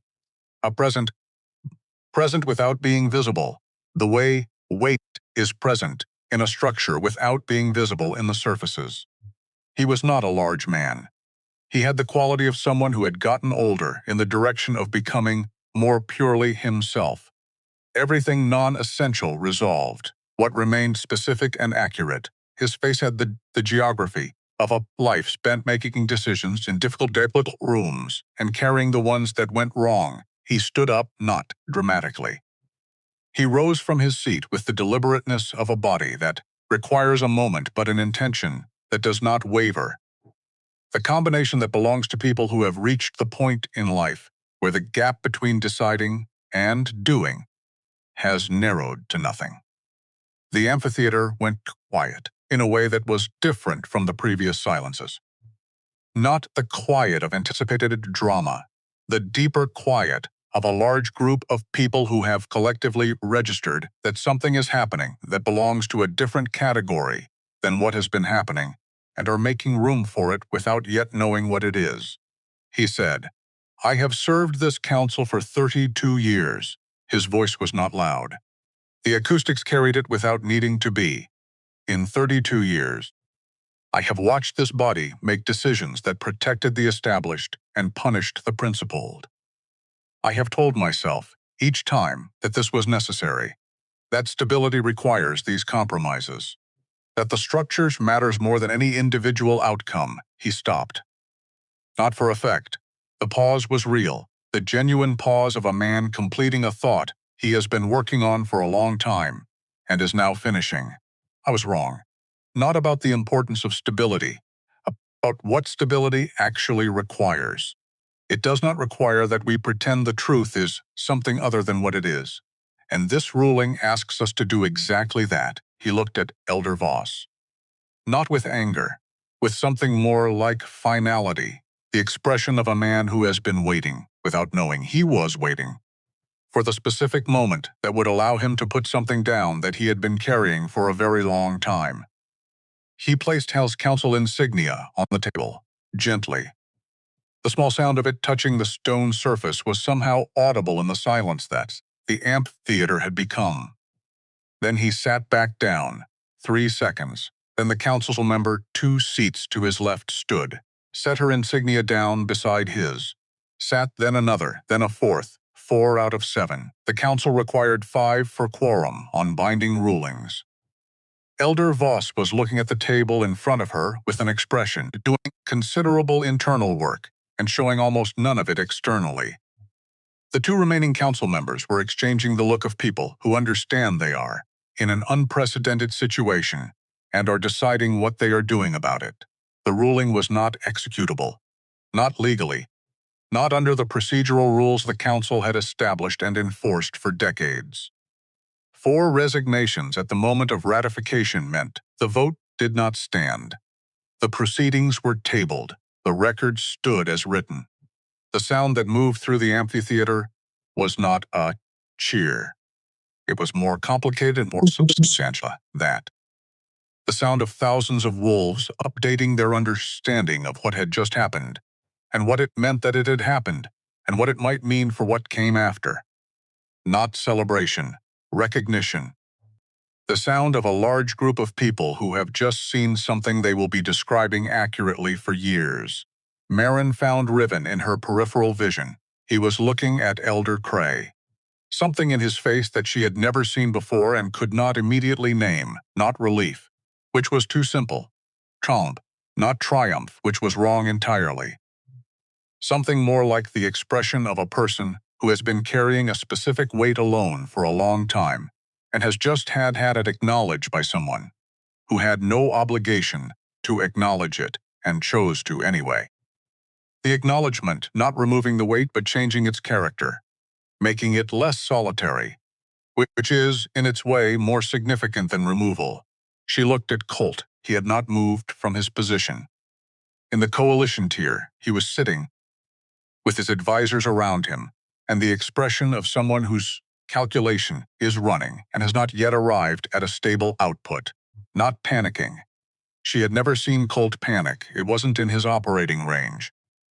But recalculating, with an intensity that she could read from across the amphitheater because she had learned to read it in all the ways that mattered, and some of those stayed with you.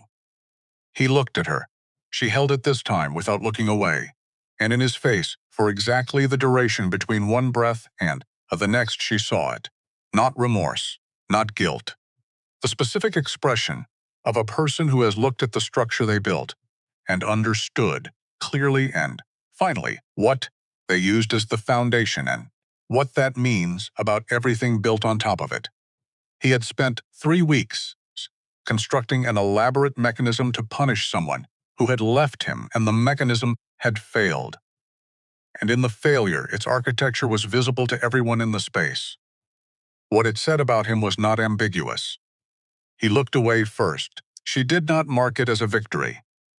It felt like the end of something that had already been over for a considerable time. Finally, arriving at the formal conclusion that made the ending official rather than merely true. The ride back north took 2 days and felt shorter than the ride south. She did not examine why. On the first evening, camped at a waypoint between Grand Summit and Iron Crown, Riven came to where she was sitting at the edge of the camp, back against a tree, the sky doing the specific early autumn thing, where stars appeared while light was still present at the horizon. That brief overlap of day and night where neither has fully committed. He sat beside her, not at a careful distance, beside. Close enough that the space between them had changed from maintained to chosen. She said, "Elder Cray," he said. "Yes," she said. "Did you know he would do that?" The pause was real. "I thought it was possible. I didn't know." Another pause. 23 years ago, before I had territory, Cray was on a council proceeding. A young wolf from an unpacked family, accused on fabricated charges. Cray voted to acquit over the other 6 members' objections. He was outvoted. The wolf was convicted. He stopped. Cray never spoke about it publicly. But the way he sits in rooms like that, you can see it. He's been carrying that vote for 23 years. She thought about carrying a vote for 23 years. The specific weight of doing the right thing and still having it go wrong. The way that kind of thing doesn't leave. It just waits, she said. He gave himself a second chance, Riven said. Yes, the stars were fully established now. The horizon light was gone. She said, "What happens to the coalition?" he said. "It dissolves, probably within the month. Without the council ruling. Colt doesn't have the legal framework he was using as the reason the other packs should follow him. Without that, his promises become expensive, and his leverage disappears. The other alphas will calculate whether maintaining the coalition costs more than releasing it." A pause.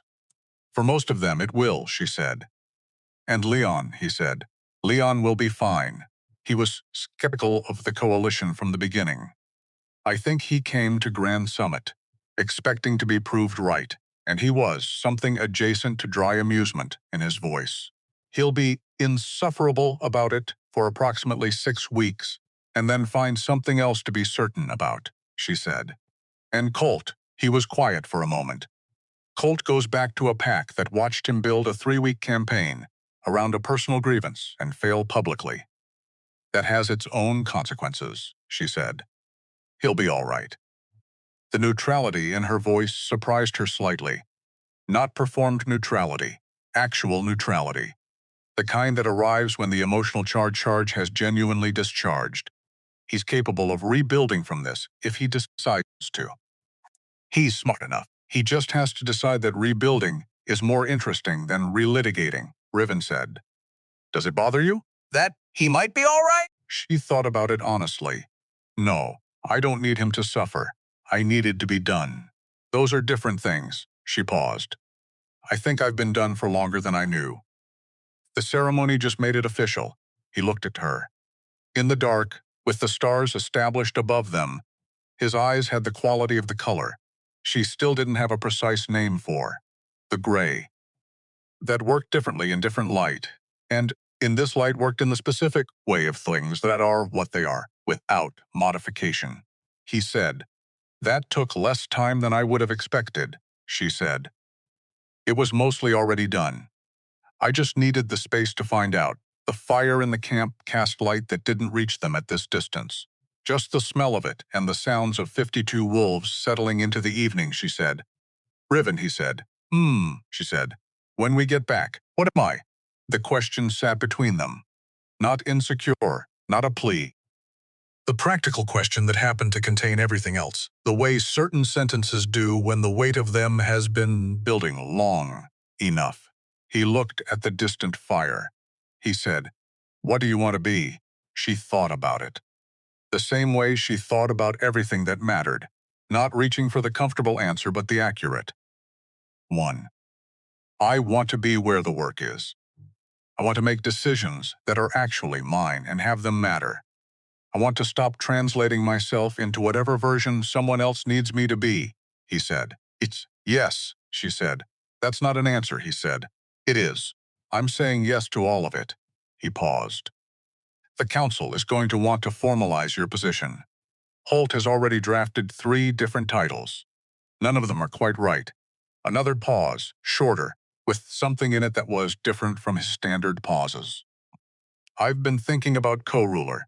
The word landed with the specific weight of something that had been true for longer than it had been said. She said, That's a significant word, he said. It's the accurate one. She looked at him. Since when?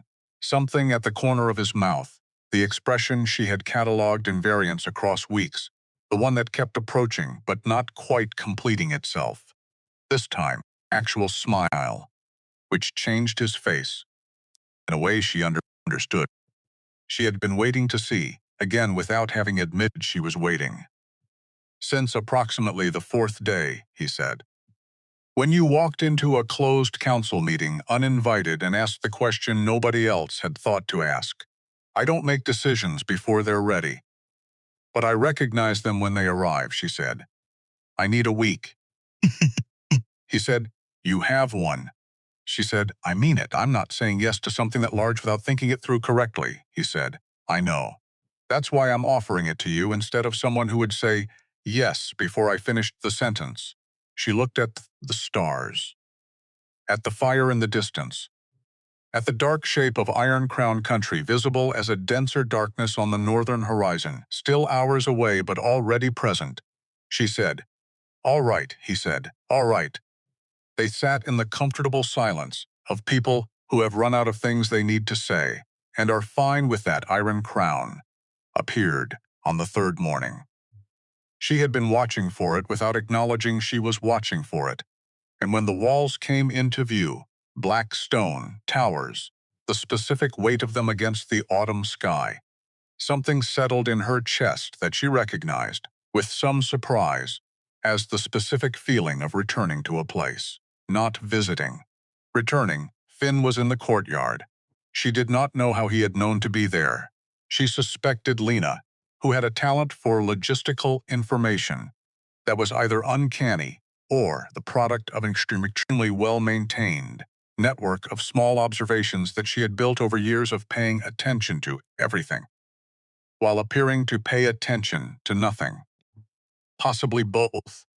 He was standing near the gate, in the posture of a child who has been waiting for some time, and would like the waiting to be acknowledged without the waiting being made into a thing. She dismounted.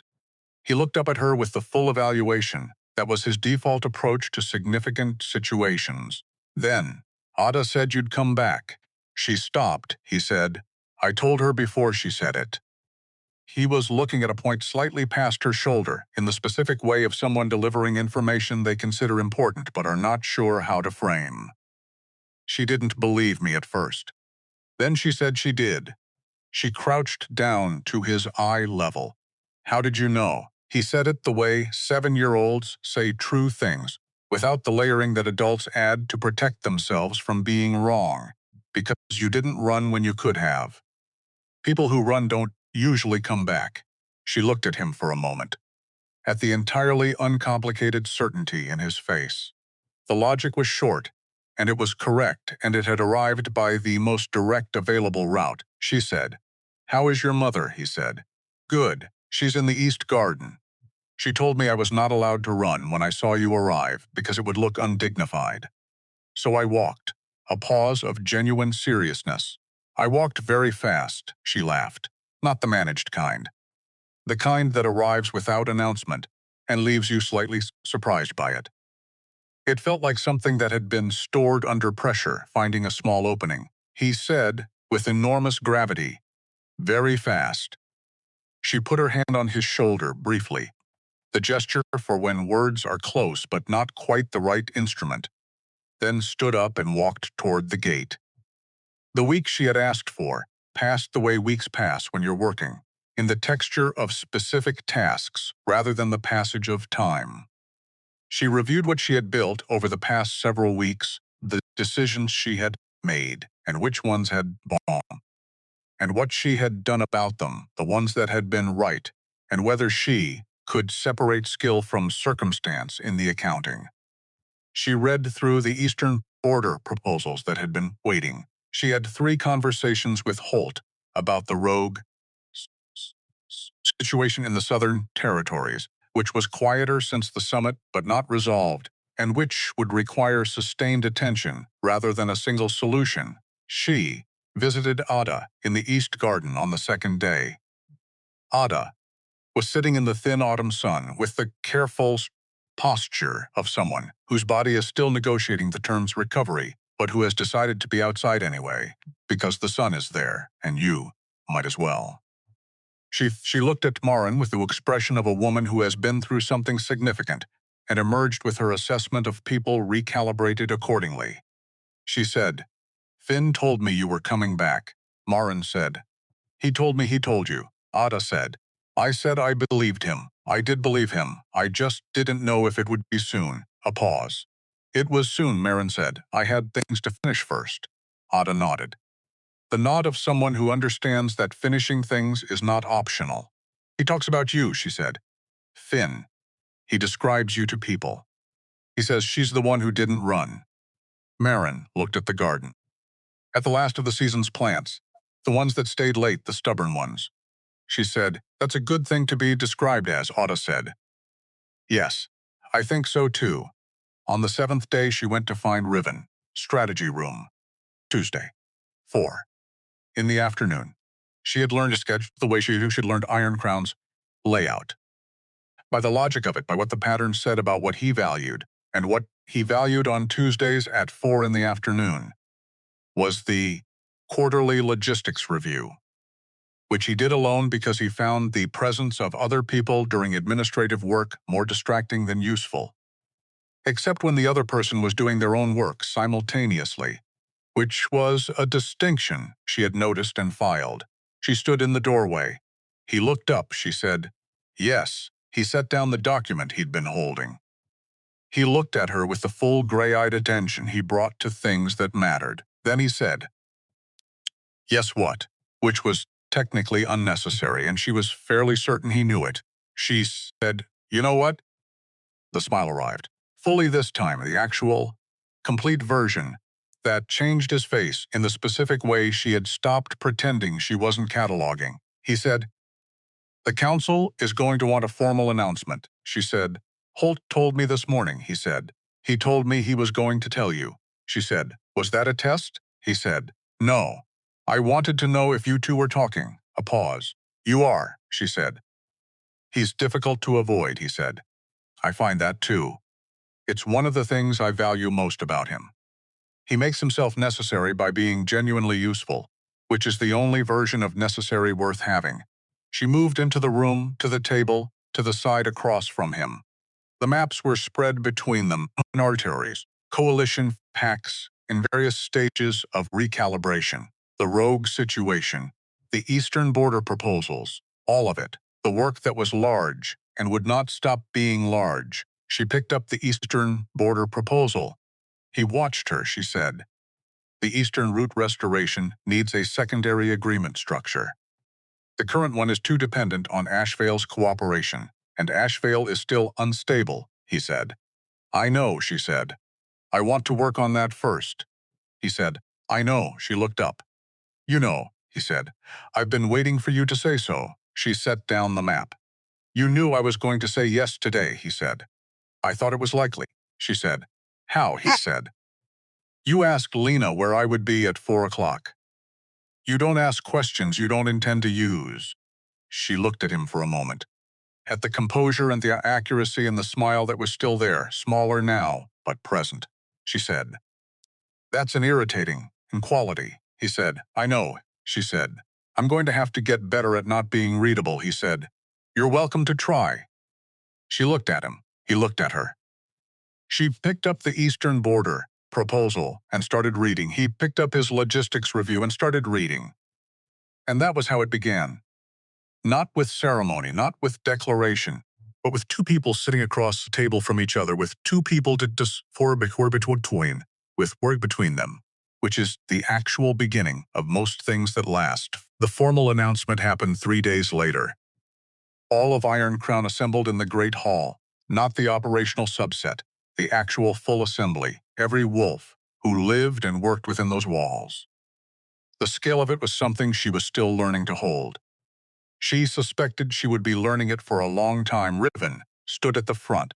He did not use the language of bestowing or granting. He stood in front of his pack and said, "Maren Voss is your queen. Not because I decided she should be, because she decided and I agreed, and you deserve to know the difference." A pause. "She earned this in a forest in the rain, in a corridor at 3 in the morning, in an amphitheater where she stood up, without being asked. Honor her as you would honor me, which means honestly, and with your actual opinions, because she'll know if you don't." The sound that went through the hall was not a cheer, something more substantial.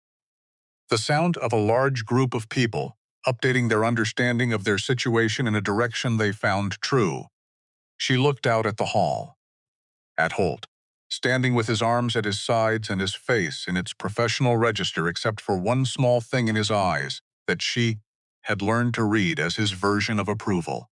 At Leon, who met her gaze with the directness of a man who has decided you are worth the full weight of his attention, which was Leon's highest available form of respect. At Lena near the east door, with her arms crossed and her eyes doing the thing they did when she had information she was deciding on how to share, except in this case the information was just that she was glad. And in the crowd, toward the front, Finn, who was not supposed to be in the front section but was there anyway because he had decided that proximity to the event was worth whatever conversation came afterward. He was looking at her with the serious evaluation. Then he nodded once, a small, complete, entirely certain nod, and looked back at Riven. She looked out at the hall and thought about the girl who had walked out of a candlelit ceremony 6 weeks ago and kept walking because she had exhausted her ability to be still. She thought about Corin, who had died knowing someone would come. About the schedule that had held for the 3 days he had remaining. She thought about Sable Crane in that corridor. and the version of events where the choices went differently. She did not look away from that thought. She did not look away from lied to be, which was her practice with true things. She thought about 47 words spoken on a platform, and about the words that had come after, fewer, simpler, truer, and what they had built. She was not ready for this, exactly. She did not think anyone was ever ready for the actual scale of something until they were already in it, and the scale was simply what was there. But she was here, and here was where the work was. And the work was what she knew how to do, in the way she had always done it, completely, without announcement, because it needed doing, and she was there to do it. That was enough. That had always been enough.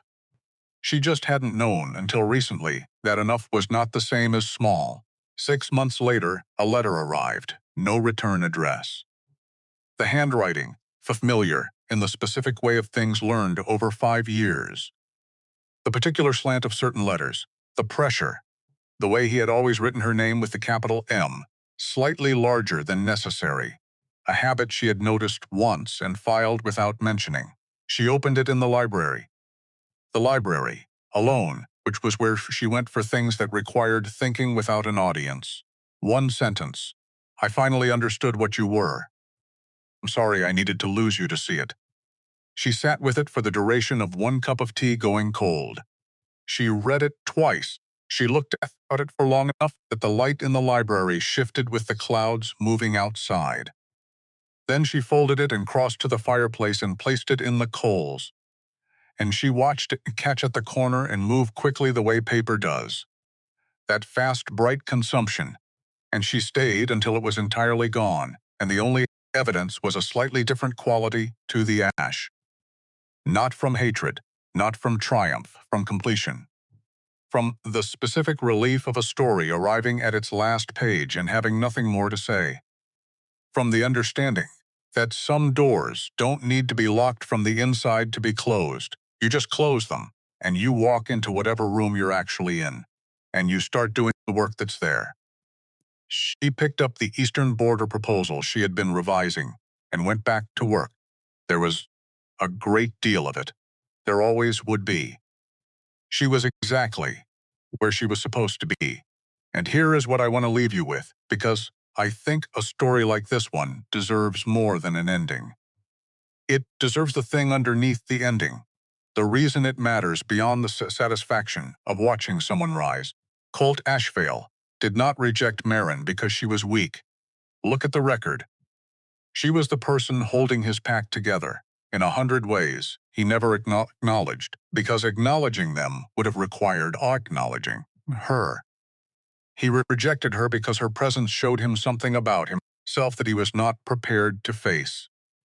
The specific discomfort of being around someone whose measure of a day well spent was entirely different from yours, and whose measure was working.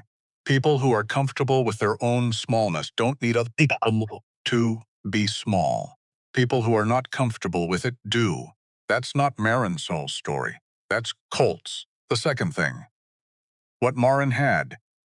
The listening, the noticing, the showing up without announcement for people who hadn't asked.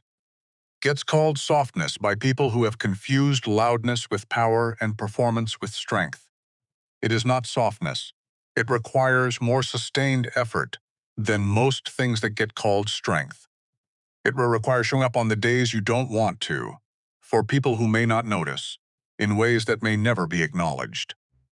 Maren did it for 5 years in a place that could not see it. She did it again at Iron Crown, in a place that could. The thing itself did not change. What changed was the environment she was doing it in. The third thing is about Sable Crane, because Sable deserves more than a villain's role in someone else's story. Sable was a person who had learned, from real experience, that the world punished generosity and rewarded extraction. She was not wrong about what she had observed. She was wrong about what she concluded from it. The conclusion that the only safe to a world that exploits kindness is to become something that can't be exploited is understandable. It is also the conclusion that trades one kind of pain for another kind. and the second kind doesn't have the same exit options. Maren understood this because she had been close enough to that conclusion herself, on more than one night, when the accumulated weight of giving without return had been heavy enough to make the alternative look rational. She made a different choice on more than one night, and she knew, sitting in that corridor with smoke still in the air, that she was not certain. She would have continued to make it under different conditions. That uncertainty matters. It is what keeps the judgment honest. The fourth thing is about Riven. What he gave Maren was not protection, it was not resources, it was not position. He gave her a space in which she could find out who she was when no one was deciding that for her. That is the most underrated form of generosity available. Most people, when they want to help someone, give them things, advice, comfort, solutions. Riven gave her problems that were actually hers to solve, and then got out of the way while she solved them. He trusted her with the difficulty before he knew if she could handle it, which is the only version of trust that means anything. The version where you're certain is called management, not trust. And the last thing, Colt's ending is not punishment. It is not redemption. It is the specific consequence of being the kind of person who can only understand the value of something after it's gone. He will go back to Ashvale, and he will rebuild because he is capable of it. He will be a different kind of alpha than he was, not because of moral growth in the narrative sense, but because the ground shifted and adaptation what he knows how to do. He will be fine, and he will carry, for the rest of his life, the specific weight of a one-sentence letter that he wrote 6 months too late. That is not tragedy. That is just what happens when you spend years looking through someone, and then one day, at significant cost, you finally see them. See people while you have them. That's all. See them while you have them. Drop a comment and tell me, what's the moment you stopped letting someone else's definition of you be the one you lived by? I read every single one, and I think more of us have a version of this story than we ever say out loud. If this reached something in you, share it with someone who needs to hear it today.